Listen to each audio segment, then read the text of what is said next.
Hello and welcome back here on the industry stage, and a very exciting program point to come. We live in wild times, right? I mean, I don't want to use buzzwords like VUCA or Barney. We hear them far too often. But let's face it, the world we're navigating in, it's becoming more and more crazy, more volatile, more uncertain. And I mean, I hear it all over the place. The challenges are immense, and which makes it even more remarkable to see the startups today, to be honest. I mean, they are so full of passion, motivation. They know the times are difficult right now. You could hear them. They were asking for money for funds, which is definitely harder to get nowadays than before. So what do they need? They need financial support, they need trust and time, and sometimes they need certain kind of consultancy as well. And honestly, these resources are harder to come by today than ever before. So, but there's one thing. In challenging times, there are still investors and companies willing to back these startups up. They're providing critical support. They give them resources, and they push them in order to turn their bold ideas into reality. And that's exactly why we're here today. We don't only want to talk about problems the whole day, because I tell you, it will be a very positive panel overall. Will it? Okay, that's for sure. And I'm pleased to welcome to our panel, Finance, Funding and Startup Culture, 4 excellent experts. And I start with Heather, of course, because you're kind of new in the round, right, topic-wise. So we have Heather Swift-Hunt. She is Head of Design and Tech at Kickstarter, ladies and gentlemen. Then to my left, we have Alexander Paz, who's Investment Manager at Freigeist Capital. Alex, good to have you back here. Then we have Dayton Hallward, who is Director, Emerging Technology and Investments at AMT, which is the Association for Manufacturing Technology, very important to mention. And last but not least, Arno, it's, I don't know how many times we sat together, but it's great to have you back here. Pleasure to have you. Arno Held, Managing Partner of AM Ventures Management GmbH. So it's great to hear. Arno, let's start with you, because I need to cite you, because during our preparation call, which we had I had in my car, but it was super interesting, you used a metaphor that really stuck with me. You described the current financial situation as a river running very low. You remember that? So, and you said that isn't bad at all, and I really like this perspective, because if the river is running low, you can see all the obstacles and stones in the riverbed, and you need to navigate through it, and it makes you more aware of the obstacles, and the opposite would be to get money as much as you want and ignore the obstacles, basically. So, what do you see the current landscape currently? Because I know from our talks it changes from time to time, but it's difficult at the moment. And how are you addressing these challenges at AM Ventures right now? So where are we today? I think when I look at the industry right now, we are in a slightly better spot than we were in the first half of the year. I hope that this was probably the trough that we had to go through. And judging by, let's say, the last quarter of board meetings, and we have 17 board meetings per quarter right now, so I think we can tell a little bit about the state of the industry, how customers are coming back and what kind of applications are developed. And this is much needed. I think we all need these encouraging signs and the motivation, because yes, like you said, or like you quoted me from the preparation call, the river has been running pretty low after a time where that river was a gigantic stream. You know, in the first, let's say, or in 2021, money was plentifully available, and we saw in that time that a lot of money does not necessarily amplify the great ideas in companies. Sometimes it's very tempting that you develop a lot of stupid ideas and waste a lot of money, and we see companies failing that have raised hundreds of millions and they didn't go anywhere.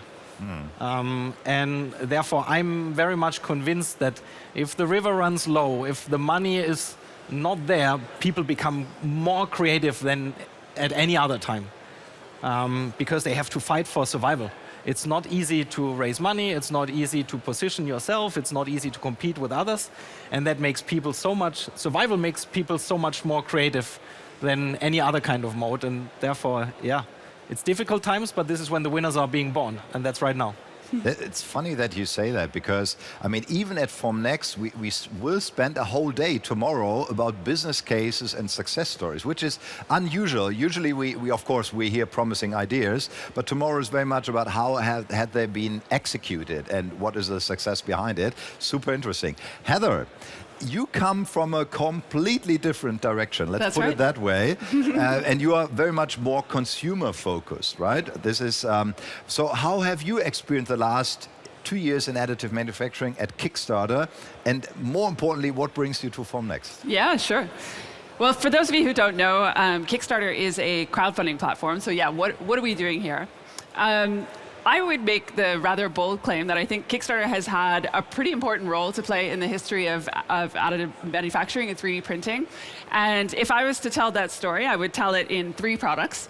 The first one being, of course, Formlabs in 2012 came to Kickstarter, raised $3 million, and really birthed this idea that anyone with a prototype and an idea and a dream, essentially, could raise money and go on to have the success that they did. They inspired lots of other 3D printers on Kickstarter, some better than others. There was a period there where I think, the quality was maybe a little bit shaky. That brings me to my second product, I would say kind of tells this story, which is Snapmaker, that launched on Kickstarter in 2017 with their all-metal 3-in-1 modular printer. And it got really good feedback. I think, they had a quality play.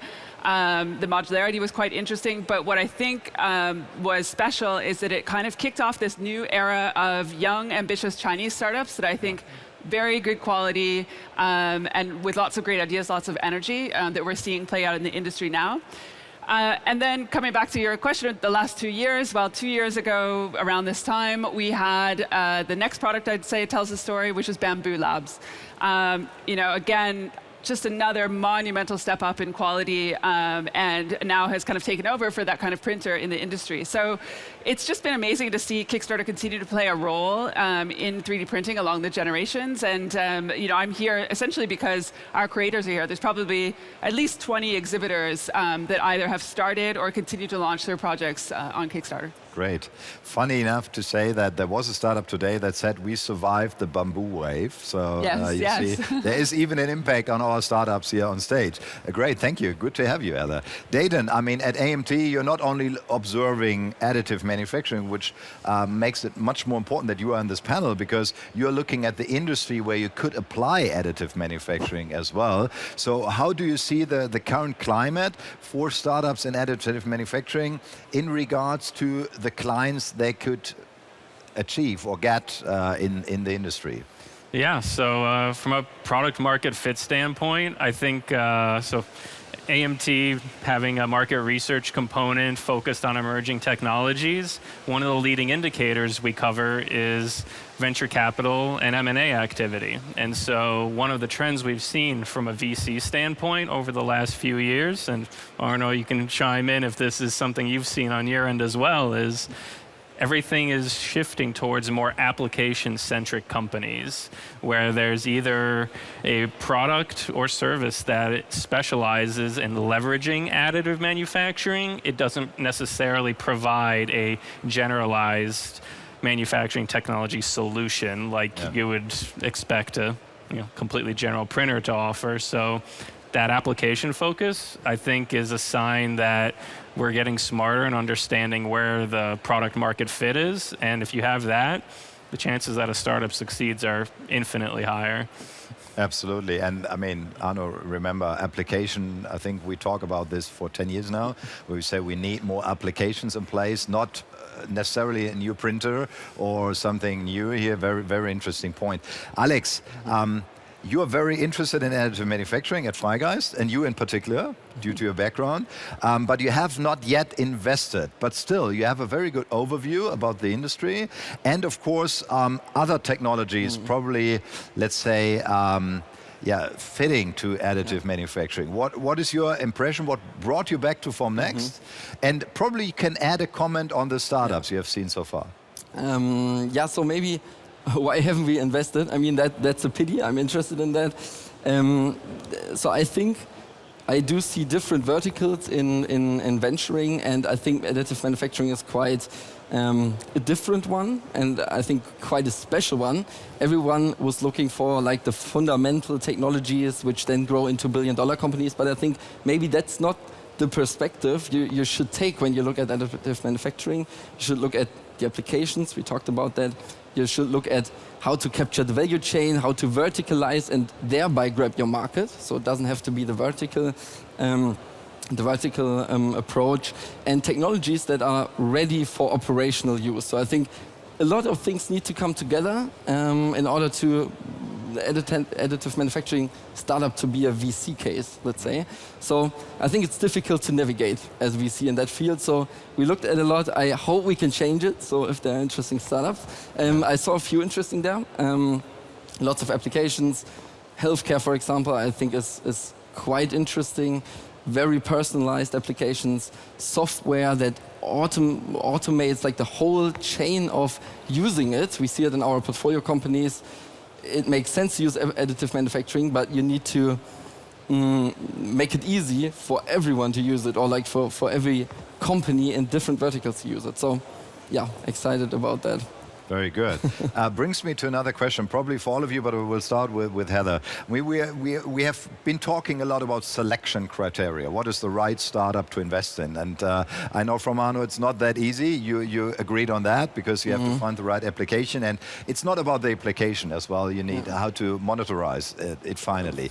Heather, if it comes, is there a selection process at Kickstarter? Or is it like, I want to do Kickstarter and I apply and I put in my product and just it starts? Kind of. I mean, yes, almost anyone. If you have a prototype, then you can launch on Kickstarter. I will say that there are particular types of companies that are better for Kickstarter than others. So, when we say consumer, really things that will have a wider audience. The price point not more than 5,000 sort of US dollars. That would be a typical. And then I just think you need to be also really good at again talking about the end user, the application. Like this, what made Snapmaker stand out so much when they did come in 2017 is that they really understood their community and their audience, and they were able to communicate beautifully around who would be using it, what are the kind of example projects, what are the industries that you could use them in, and so I think being able to talk about your product and to be connected to your user base is really important in crowdfunding because you're asking that community to get involved. But is there any kind of consultancy from Kickstarter to the ones approaching you to say, listen, we had a look on the product, don't do it because it's not worth the effort and time? Or no, I would say the crowd kind of make that sort of like selection, in terms of and the 3D printing audience is ruthless about like going through every set of specifications and kind of really evaluating whether that's something they want to get behind. But no, if you have a prototype, we need to see a demo video of that prototype working. But beyond that, it is meant to be this kind of democratic, totally anybody can launch, but not everyone can succeed. So that's the crowd part. Okay, I have another question, but first let me ask Arno. Arno, from time to time when a startup approaches you, or you scout, not approaches you, let's put it that way, is there sometimes that you think better transfer them to a concept like Kickstarter? Or do we have that kind of situations where you say, hey guys, probably you start a Kickstarter campaign? Yeah. Without a doubt. There are cases that are much more suited for venture capital, and there are others that are much more suited to be crowdfunded. And I'm not an expert on crowdfunding, that I have to make clear. But I think in a classic crowdfunding candidate would be a company where you can generate a lot of excitement with a brand, where there's much more emotion around the brand, and where you need the publicity and a very big audience that you can address. This is where Kickstarter is perfect. If you have a very complex technology, an industrial technology where the value is in an Excel spreadsheet, and you have to use a lot of data to explain it to a highly qualified crowd. That's certainly not suitable for a Kickstarter campaign because it's extremely hard to put that into emotions. So these are completely different target groups to address, in my opinion. So there's a good justification for all different kinds of fundraising platforms. But I'm more on the technology side. I know. But still, I'm super happy that we have Heather with us, because it gives us a totally new perspective, to be honest, and that's super amazing. Dayton, let's talk a little bit about organization like AMT. And I mean, we're talking about difficult times, but let's talk about solutions as well. It's sometimes all about collaboration, but sometimes the startups need partners, need companies that trust them in order to test their solution and try to integrate it. How important is your role as AMT, and what is your current experience in the US about getting together industry and startups? Sure. So AMT as a whole, we've been around about 122 years, and while most of our members come from the more traditional manufacturing technology, cutting, machining, forming, fabricating, the emerging technologies are the high growth areas. At the end of the day, AMT wants to support companies with industry intelligence or market access. Most people are familiar with IMTS, the largest trade show in the hemisphere for manufacturing technology. But when it comes to the startups, it's really about giving them a chance to see what the industry is doing today, whether it's a market access perspective, in saying, okay, here's how they're targeting aerospace and defense or medical or energy end customers.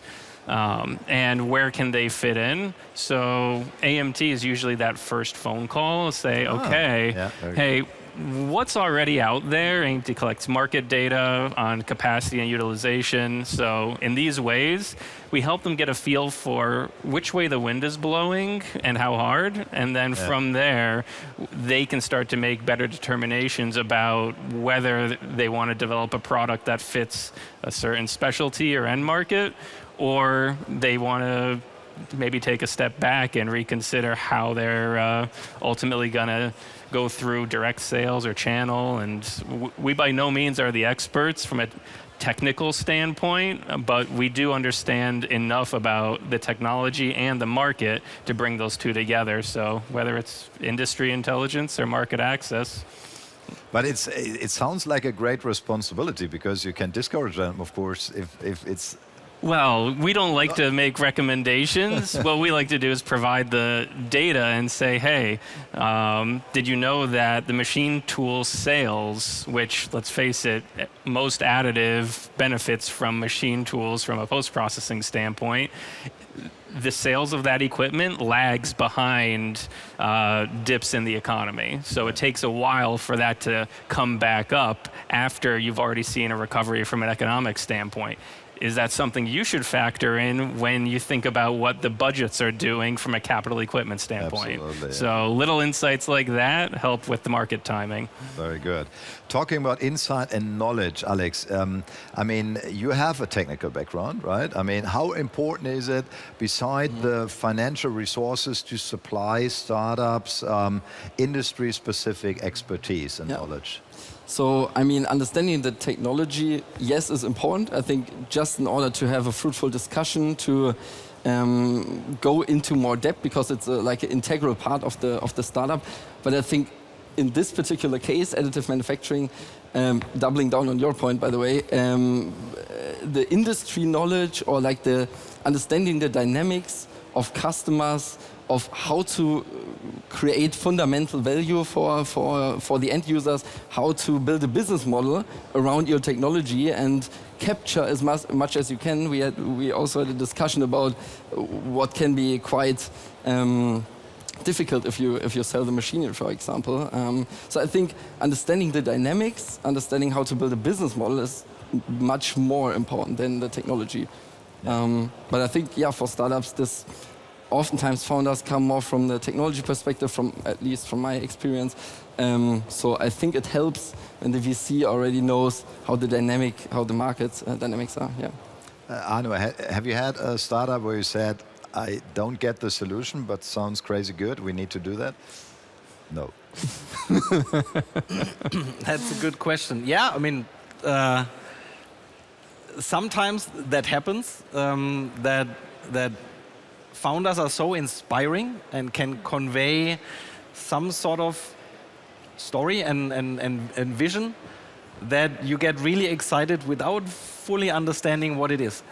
But our team's values are curiosity, conviction, and Ubuntu, and especially the conviction part. In order to really finally sign the check and wire the money, I mean, we are wiring a lot of money. €1 million and more is a lot of money, and we're responsible for that. That needs a little bit more than just a suspicion and a hope. And a feel. So, of course, you always get excited about a story without understanding it initially. But the conviction needs to grow, and the understanding needs to grow during the due diligence until you then also really sign the check. Absolutely. Heather, have you ever seen, or that would be for the others too, a Kickstarter thing that later on got additional resources from a VC and...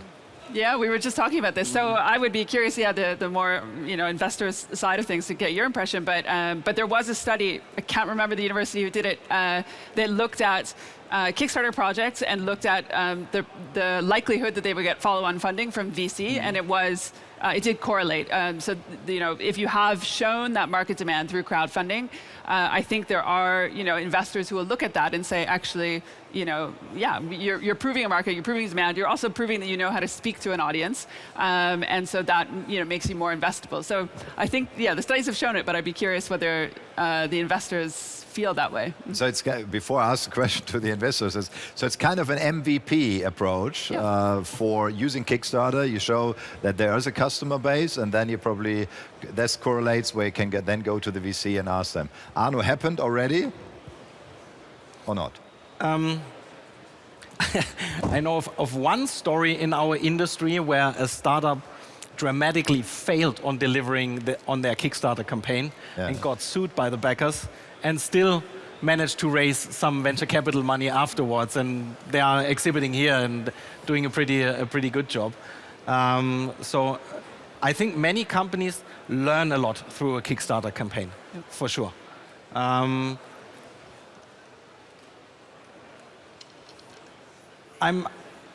would love to discuss if a Kickstarter campaign increases the odds of raising venture capital. That could be an interesting discussion, because I haven't really thought it through to the final extent. But I think a VC funding round has better chances to find follow-on VC funding than a Kickstarter campaign, because sometimes there can be challenges in the cap table after a very high volume crowdfunding campaign. I mean, Kickstarter is essentially you're operating in a sort of debt model, in a sense that you're raising money, you're not giving away equity, you're essentially promising to deliver a product in 6 to 9 months. So cap table isn't so much of an issue with Kickstarter, but for equity-based crowdfunding, it can be for sure. Exactly. Yeah. Alex, one question to you. Let's talk a little bit about the hurdles and challenges we are seeing right now in the startup area. So compared to, let's say, it's not even 2 years, it's less than 2 years where money was available at an endless scale, at least from my perspective. So things have changed. What are the biggest hurdles right now for startups? I mean, we have seen so many startups, very promising ones in my opinion. So what are the hurdles they're facing now? I mean, because we have the technical part, we have the economic part, the business model, etc. You can't do everything at once. So what is the biggest issue right now?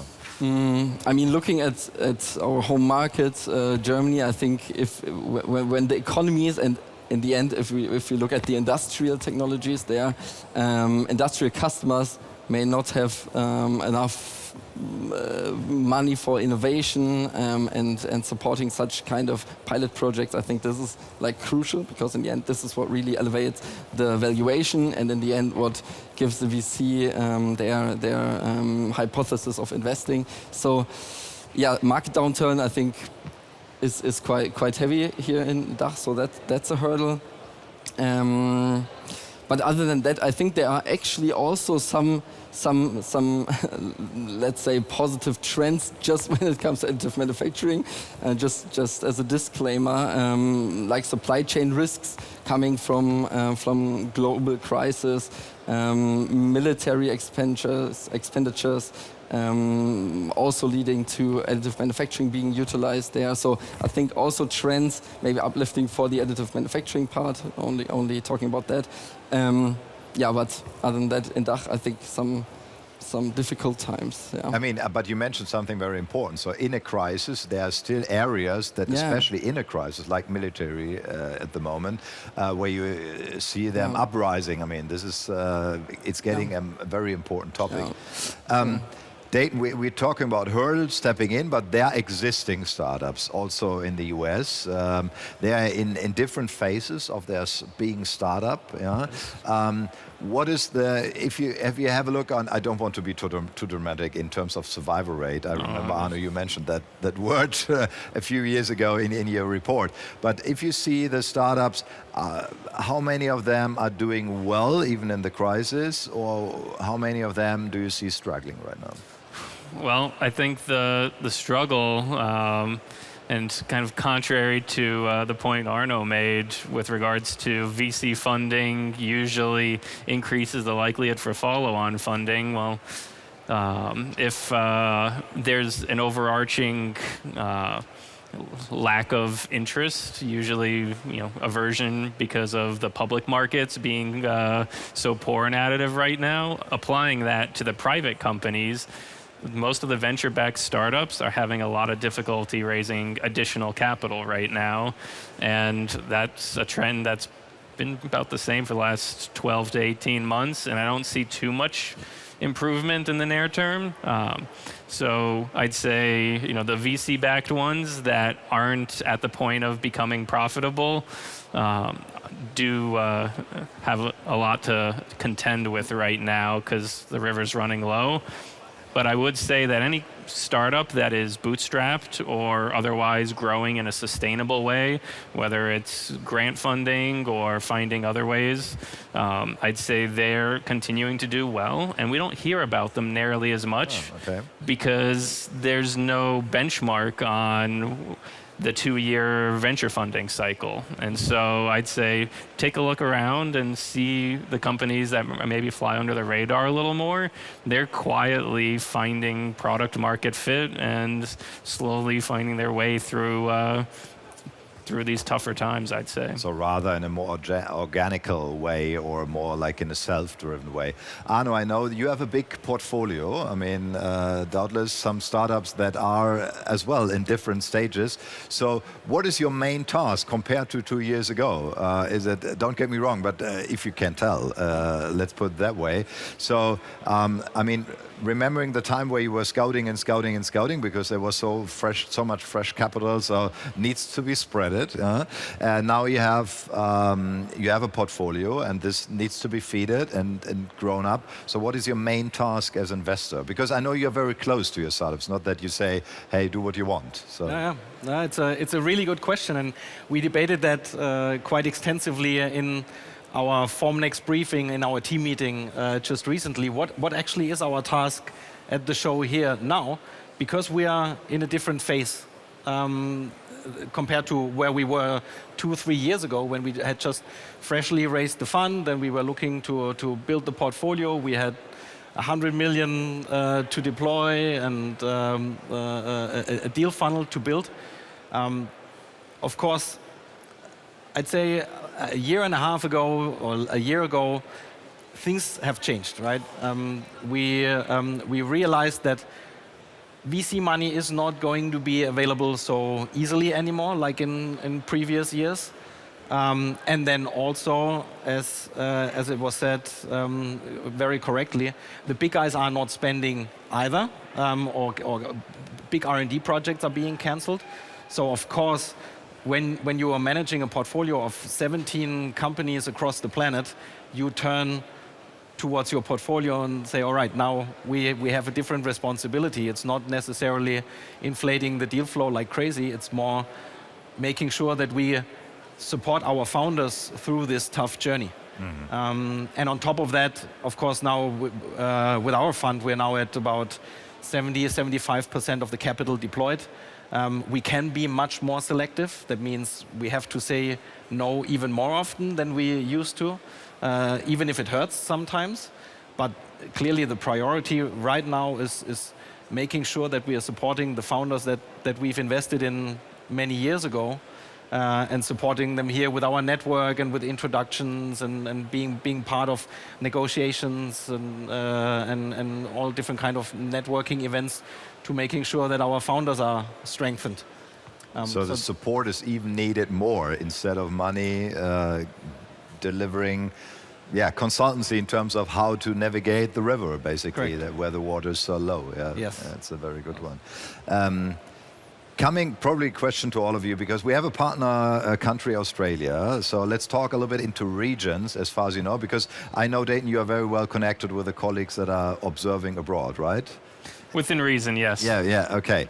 So taking into consideration Australia, for example, as a partner country of Formnext, Alex, are you looking on the whole topic additive also in an international point of view? And where do we see, let's say, promising regions that are not that much affected of the current situation? I mean, honestly, from an investment perspective, we are solely focused on Europe. Okay. But I believe when it comes to customers in the end and to markets to focus on, especially now that maybe home market is getting more difficult, of course it's super important for us to also consult our startup companies, making synergies with companies that are already established some markets outside of the or outside Europe. So super important for us to support there, but not our main focus, honestly, from investing perspective. Yeah. Arno, how do you see the regional landscape? Let's put it that way.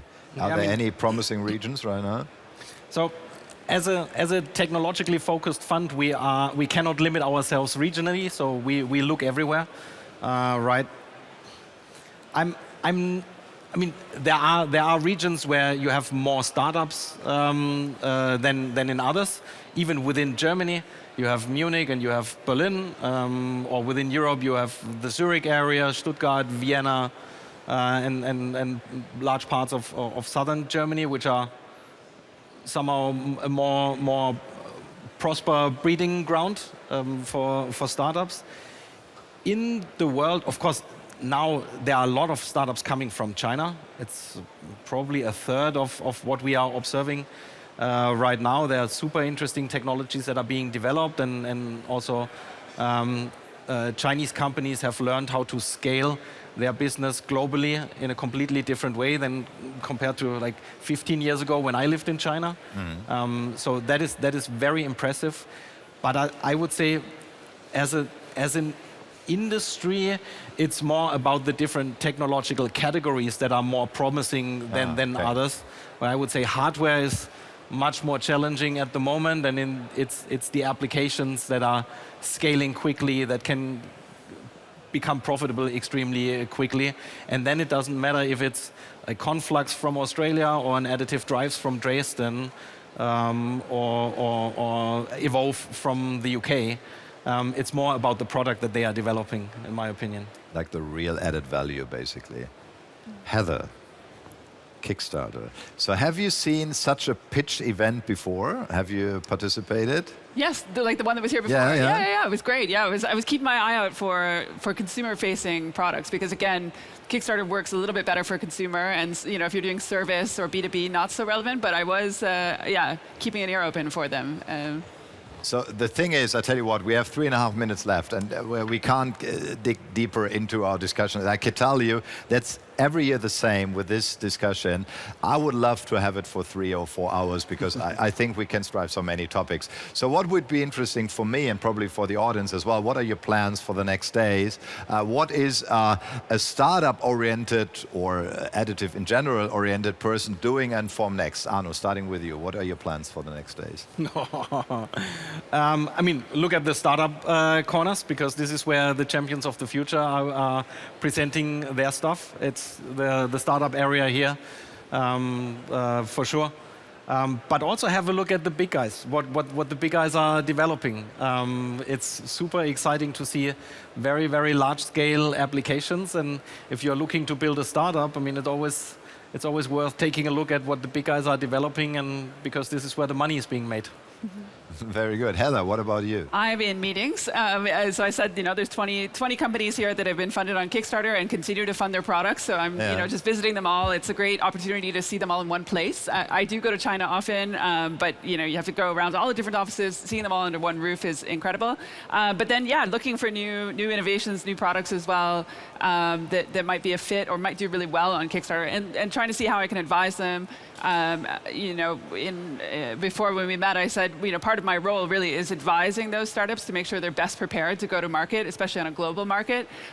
So whatever I can do to help on that front, I'm always happy to. Awesome. Dayton. I've kept my schedule as clear as I can so I can actually walk the show. My analyst team and I come in here with a set of hypotheses around trends and meaningful differences from the past year compared to also IMTS and the US market, Rapid. We want to see where things stand here and what this bears for the year to come, and so we'll know more by the end of the show. Yeah, the most important thing is have a clear schedule. I tell you, I'm so jealous. Tell you that, Alex. What about you? For me, two things. Running around, discussing with a lot of the founders, really getting into the detail of the technologies. I think sometimes there are quite small innovations that then lead to unlocking new applications, and you need to be on a hunt for those to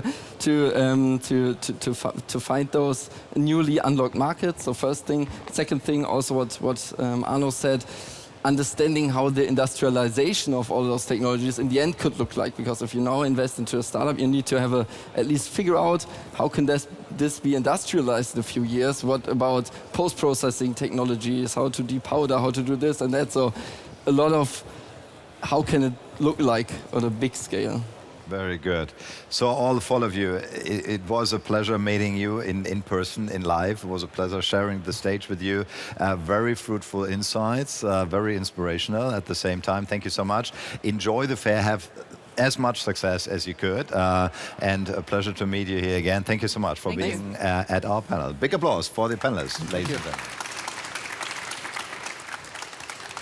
So, ladies and gentlemen, at the live streams, also here in the audience, no, not for the audience here in the hall, but at the live stream, thank you so much for joining us at day one at Formnext 2024. I don't know how you feel. I'm already totally overwhelmed of all the impressions and insights I gained over the last 6 or 7 hours.